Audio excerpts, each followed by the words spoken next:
And we are joined by head coach of the Acadiana Wrecking Rams, Matt McCullough, and of course, the number one player in the state, Dominick McKinley. Guys, what's going on? Football season right around the corner. How excited are y'all? I'm pretty excited. Yeah, I think we're ready to go. It's been a long off season. Even though it's 100 degrees every day, I think our guys have been working extremely hard, working through the heat, and just ready. We got a scrimmage this week against Alexandria, so we're ready to play somebody else, and then we're getting closer and closer to week one. Right. So, and look, I can attest to that heat, man. Look, I'm just out there watching LSU practice right now, and I'm about to die of a heat stroke. So I can't imagine y'all dudes at Bads out there. Kudos to you. All right, coach, you've got a very good team this year. You've got this guy, Dominick McKinley, obviously number one player in the state. You got your quarterback coming back from last year. I'm told he's rock solid. Russell Babineau, fresh off the LSU offer. This looks like a team that you've got. How does this team stack up to your two state championship teams? Well, I think we've got a chance to be as good. Right now, we've got a lot of potential. We just got to show and continue to work and get to the point where we're playing at a high level. But the good news is I think we're going to be good up front on the D line and the O line. We've got experience back at quarterback, running the offense. Got some backs back with experience, some receivers. Really got experience at every level on defense. The D line, of course, I think is going to have a chance to be really good. But we've got experience at linebacker and some guys in the secondary. That type of experience with some guys that lost some games last year that we felt like we shouldn't have lost, and had a real good off season. The goal is to have a chance to win every game we play, but the real goal is to get to week 10 and then 11 and have a chance to make a run. And this group feels like they have a chance to do that. Now, I think it's week 1 you play LCA. Is that right? Yes, sir. That's going to be the biggest game in the Acadiana area. We're all very excited about that one. You were talking about your defensive line, guys. Also, on top of Dominic being on the defensive line, his younger brother, Darius McKinley, plays defensive line. Darius just got a slew of offers from SEC schools all over, including LSU. Dominic, how excited are you for little bro? I'm pretty excited. I feel like he has great potential, and he could be better than me.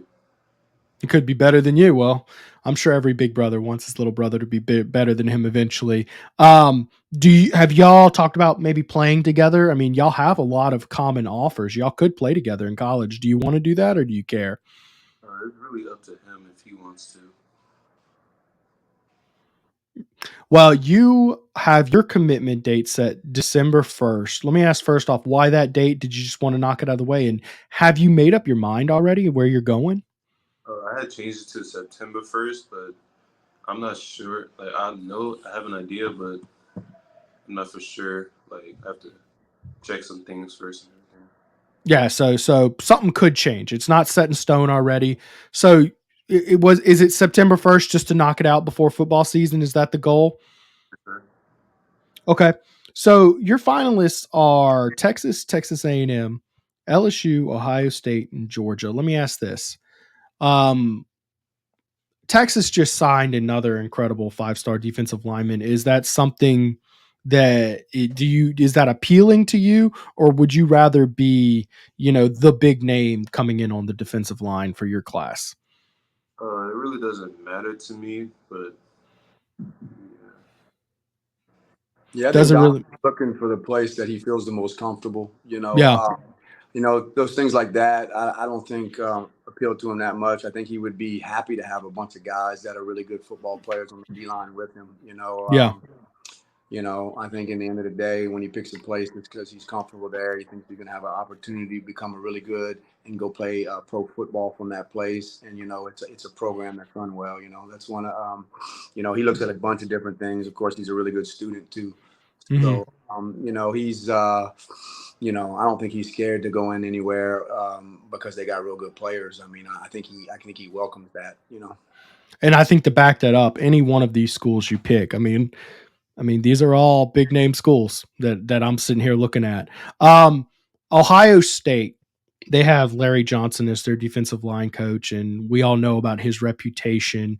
Can you tell me about your relationship with Coach Johnson, and how much is that going to impact your decision? I think it's good. My decision is basically on coach's relationship with me, or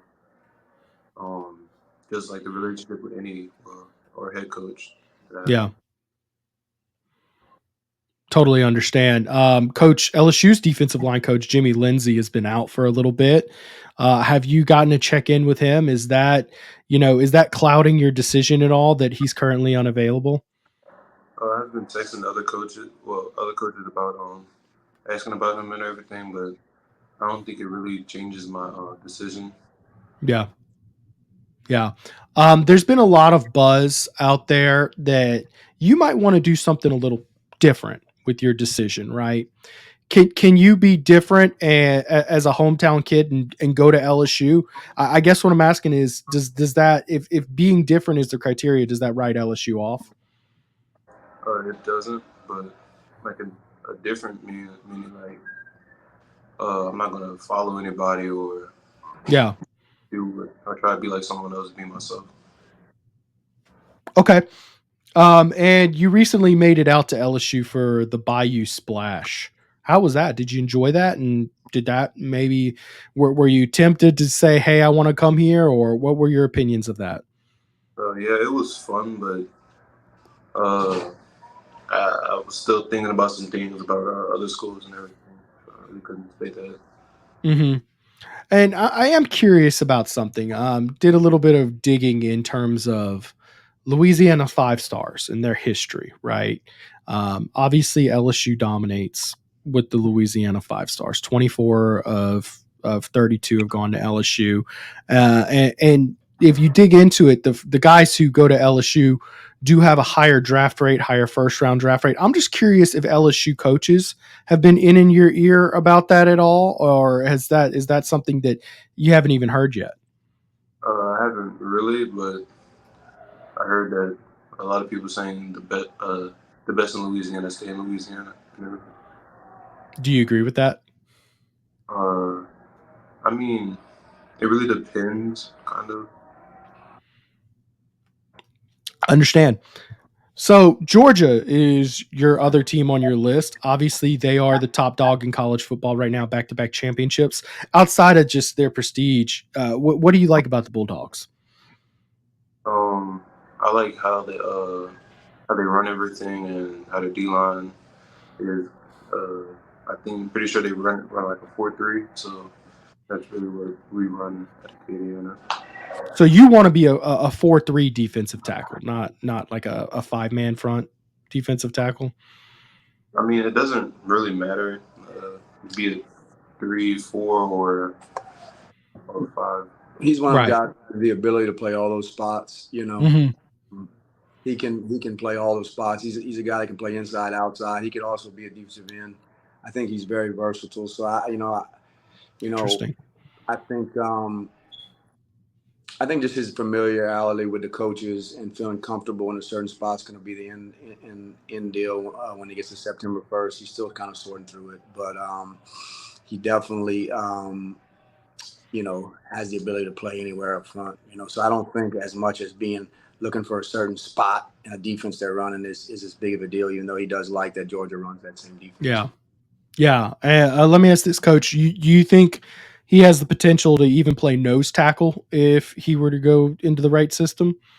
I think he can play anywhere up front that he wants to. Oh, I think wow. play on the defensive end. He could play in any of those spots. He's got that ability. Usually as a nose tackle, they'll bulk you up some, but I mean, he's already 285 Yeah. pounds. I mean, he's got the ability to play all those spots up front. Some guys can't. Some guys are in, some guys are D tackles, and so on. But I think in the future he could play anywhere up front. Well, I appreciate you for all of your insight on your recruiting process, Dominic, and I definitely wish you the best, Coach. I'd be remiss if I didn't ask you about Russell Babineau. He's a quick little guy, isn't he? Yeah, no, he can run. He's a guy that also runs 100 in the track, and he was 10 something this year. He's gonna, of course, even improve because he was a sophomore last year. He's gonna be big. Also, we're gonna highlight him even more in punt returns and kickoffs this year, and get him the ball in space through the passing game and different things. But yes, he's a guy that, just like Dom, works hard every day, shows up with a smile on his face, loves football, gets after it. He's a guy that great in the classroom. he's just a really good kid, and he's going to be a really good college football player, and he's a good football player for us. Coach, I haven't seen any of the rankings yet for the high school teams come out, but the expectations are Acadiana is going to be pretty high on the list. How do you manage these expectations to your team? Do you embrace them, or do you try to brush them off to the side? Particularly with this team that's probably as talented as any Acadiana team we've ever seen.